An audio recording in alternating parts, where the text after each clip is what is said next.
Hello আসসালামু আলাইকুম, বেশি করে শেয়ার করে দেন। তো হ্যালো গাইস, সব কেমন আছেন? আলহামদুলিল্লাহ আমরা ভালো আছি। আমি কমু না, তুই কবি, এত ভালো আছে বুঝেছে। আচ্ছা ভাই আপনি বলেন। গভীর জঙ্গলে আছি। হ্যাঁ, এটা অনেক বড় গভীর জঙ্গল, আমরা অনেক দূরে আছি, কিন্তু আমাদের আরো দুইটা লোক আছে ওই পিছনে। সাপের মধ্যে পাড়া দিয়ে বলছিস। এই লাঠিটা রাখো, লাঠিটা রাখো না, আমি একটু পায়ে জুতাটা পরি লই, দাঁড়াও।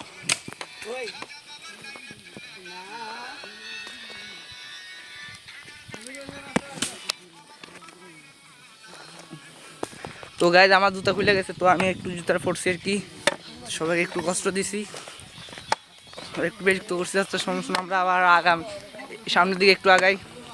আমাদের পিছনে দুজন আছে আমার ড্রাইভার, আর আমাদের সামনে দুজন আছেই। এসুক ভাই, এই আপনি কিছু বলেন তো। সবাই অন্যান্য খালি ঘর বলে দাও। আচ্ছা সবাই অন্যান্য খালি ঘর বলে দাও।